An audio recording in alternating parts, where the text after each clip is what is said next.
बारात आने से पहले जीजा ने साली की कर दी हत्या। नमस्कार दोस्तों, आप लोग का स्वागत है सच तक दुनिया में। यह खबर उत्तर प्रदेश के प्रयागराज के सराय इन थाना क्षेत्र के दलाईपुर मुसरा गांव का एक मामला सामने है जो बेहद चौंका देने वाली है। एक परिवार में शादी की पूरी तैयारी हो गई थी। रिश्तेदारों का आना जाना लगा रहता है और बकिया अड़ोस पड़ोस के लोग भी उस शादी में मौजूद हो रहे थे और शादी का पूरा फुल एंजॉय वह दुल्हन कर रही थी। उस दुल्हन युवती का नाम है रीना। रीना बेसब्री से अपनी शादी का इंतजार कर रही थी और घर के परिवार वालों ने शादी की पूरी तैयारी कर चुके थे। एक दिन रविवार को घर पर बारात आने वाली थी, लेकिन शादी वाले घरों में शहनाई गूंज रही थी, लेकिन गूंजने की जगह पर मातम छा गया और शादी के एक दिन पहले ही मृतक रीना युवती की हत्या कर दी गई। घर से कुछ दूरी पर रीना युवती की लाश खेतों में मिलता है। जब यह खबर घर के परिवार वालों को मिलता है तब परिवार वाले बेहद हैरान हो जाते और वह उनके घर में मातम छा जाता है और उनका रो रो कर बेहाल हो जाते हैं। और वहीं घर के परिजनों से पूछने पर यह पता चला है कि रीना युवती की बहन कहती है कि मेरे ही पति ने अपने साली की हत्या कर दी, क्योंकि वह जीजा यानी जीजा का नाम है ताराचंद्र जीजा ने अपनी ही साली की हत्या कर देता। उसे यह शादी मंजूर नहीं रहता है क्योंकि वह अपने साली से प्रेम करने लगता है। यह कुछ समय तक ले इनका बातचीत चलता रहता है और यह जब बात धीरे धीरे चलता रहता है, लेकिन जीजा के मन में यानी जीजा ताराचंद्र के दिल में प्रेम जाग उठता है। जीजा ताराचंद्र के दिल में प्रेम जाग उठता है साली के प्रति, लेकिन साली यह बात से अनजान रहती है। युवती रीना के जीजा ने बाहर गए थे यानी सूरत नौकरी कर रहे हैं। जब उनको यह बात पता चलता है कि रीना की शादी तय हो गई है और उनका शादी नज़दीक हो गई है, फिर भी वह नहीं आता है। लेकिन शादी के एक दिन पहले ही वह रीना के घर यानी अपने ससुराल ताराचंद्र आता है। जब आता है उसे वह बहुत हैरान हो जाता है और यह कुछ दिन पहले ही प्रेरित करता है कि हम रीना से शादी करेंगे। लेकिन उनकी बहन यानी रीना युवती की बड़ी बहन कहती है अपने पति से कि तुम मुझे संभाल नहीं पा रहे हो, मेरे बहन को क्या संभालोगी। जब यह बहन इतना बात अपने पति से कहती है तब उनके पति यानी ताराचंद्र ने उन्हें रूम में बंद कर मारने पीटने लगते हैं। कहते हैं तुम्हें भी नहीं छोड़ेंगे और उसे भी हम नहीं छोड़ेंगे और उससे हम शादी करें, और तुम ज़्यादा अगर बोलोगी तो हम तुम्हें मौत के घाट उतार देंगे। यानी अपने पत्नी को ताराचंद्र ने अपने पत्नी को धमकी दिए थे, जो कि वह ताराचंद्र 2 बच्चे के बाप हैं। तब भी वह अपनी साली की ज़िंदगी बर्बाद करने के लिए उतारू हो जाते हैं और वह शादी के एक दिन पहले उस घर में यानी अपने ससुराल साली के पास अपने ससुराल ताराचंद्र आते हैं। तो वह आश्चर्यचकित हो जाते हैं। आने के बाद वह कुछ नहीं बोलते, लेकिन जब रात होता है, रात को खान पान भी हो जाता है। 12 बजे तक ले लोग जागते हैं और उसके बाद जाते हैं सोने के लिए। रीना भी अपने रूम में, यानी दुल्हन रीना युवती अपने रूम में चली जाती है। तब ताराचंद्र जीजा ने फोन करके अपने साली को बुलाते हैं बाहर।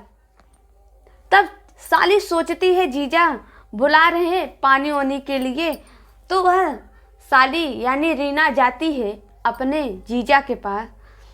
वह नहीं जानती कि मैं अब लौट कर नहीं आऊँगी इस घर में दोबारा। कुछ दूरी पर वह जाती है और उसे सामूहिक में जीजा एक नहीं, दो नहीं, पूरे 4 लोग रहते हैं। और वह सामूहिक में बुलाता है अपने साली को, यानी रीना को। बुलाने के बाद उसे बहुत दबाव यानी प्रेशर डालता है। पहले बात में उसे कहता है कि तुम यह शादी क्यों कर रही हो, हम आपसे प्रेम करते हैं। लेकिन साली यह बात नहीं मानती है। जब यह बात नहीं मानती है तब उसके साथ वह ताराचंद्र जीजा ने ज़बरदस्ती करता है। उसके साथ सामूहिक दुष्कर्म यानी रेप करता है। सामूहिक दुष्कर्म करके उसके मुंह पर एक बड़ा पत्थर से उसका यानी रीना युवती की अपने साली की मुंह जो रहता है उसे कुचल देता है और वह पूरे खून से लथपथ हो जाती है। कुचल कर यानी हत्या कर वहाँ से फरार हो जाता है। और जब यह बात सुबह होती है, उस रास्ते से कोई एक व्यक्ति जाता है। तब यह खबर रीना के परिजनों को पहुंचता है। तब वो लोगों की रो रो कर बेहाल हो जाते हैं और बहुत परेशान हो जाते हैं। और रीना की बारात फूलपुर जलालपुर से बारात आने वाली थी, यानी रीना के ससुराल वाले बारात लेकर आने वाले। तभी सुबह यह खबर उन लोगों को पता चल जाता है कि रीना अब इस दुनिया में नहीं है। और रीना के परिजनों ने तुरंत 112 यानी पुलिस प्रशासन को फ़ोन करते हैं। और पुलिस प्रशासन जब आती है तो तहकीकात यानी छानबीन करना चालू कर देती। जब छानबीन करना चालू कर देती है और बॉडी को पोस्टमार्टम के लिए भेज दिया जाता। मृतक रीना युवती के बड़ी बहन कहती है कि पुलिस प्रशासन से कि मेरे ही पति ताराचंद्र ने मेरी छोटी बहन की हत्या कर दी, क्योंकि वह ज़बरदस्ती उनसे ब्याह करना चाहता था मेरी बहन से। जब पुलिस प्रशासन जाती है यानी ताराचंद्र के घर पर, तो वहाँ पर ताला लटका रहता है और घर के परिजनों ने भाग जाते हैं और वहीं ताराचंद्र भी फरार है। पुलिस प्रशासन पूछताछ कर रही है और पुलिस प्रशासन छानबीन उन अपराधी यानी अपराधी जीजा का भी कर रही है।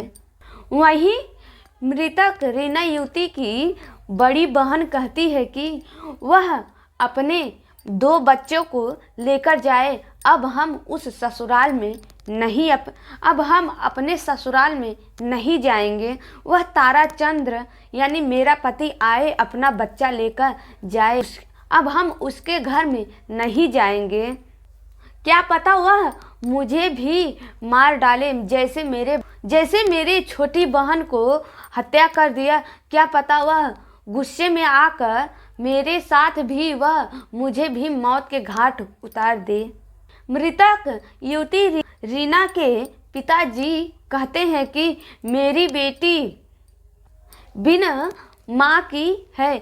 मृतक रीना युवती के माँ कुछ दिन पहले ही एक्सपायर यानी कुछ दिन पहले ही उनका मृत्यु हो गया था। रीना बिन माँ की बच्ची थी और रीना 2 बहन 1 भाई है, यानी ये पूरे 3 लोग थे। रीना सबसे छोटी थी और उनके भाई बड़े उत्सुक थे कि मैं अपनी छोटी बहन की शादी बड़े ही धूमधाम से करेंगे।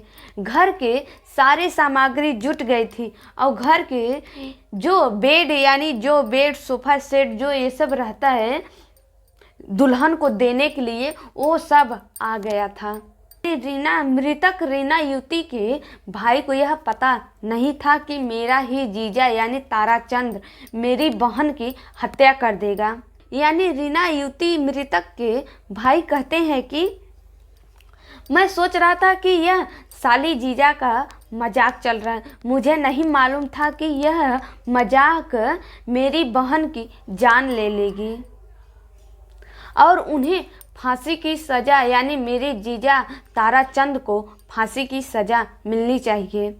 और वहीं घर के सारे परिवार वाले यानी घर के सारे परिजनों ने भी यह मांग की है कि उस ताराचंद्र अपराधी को कड़ी से कड़ी सज़ा यानी उसे भी फांसी की सज़ा मिलनी चाहिए। जैसे मेरी बेटी मेरी बहन की हत्या की ठीक वैसे ही उसका भी हत्या होना चाहिए, उसे भी फांसी की सज़ा मिलना चाहिए। और ना ही पुलिस प्रशासन उसे थोड़े समय के लिए अंदर करके फिर छोड़ ना दे। वह फिर हिरासत से अगर छूट कर आएगा तो वह ना जाने कितनी बहन ना जाने कितनी बेटियों की वह जिंदगी बर्बाद करेगा और उसे हिरासत में लेकर उसे कड़ी से कड़ी सज़ा दी जाए उसे। वही घर के लोग कहते हैं आप लोग इसे ज़्यादा से ज़्यादा शेयर करें ताकि उस रीना युवती को न्याय मिले, ताकि और अपराधी ऐसा ही कांड ऐसा अपराध ना करे। आप लोग भी सतर्क हो जाए। नमस्कार, मिलते हैं अगले वीडियो में आप लोगों के साथ।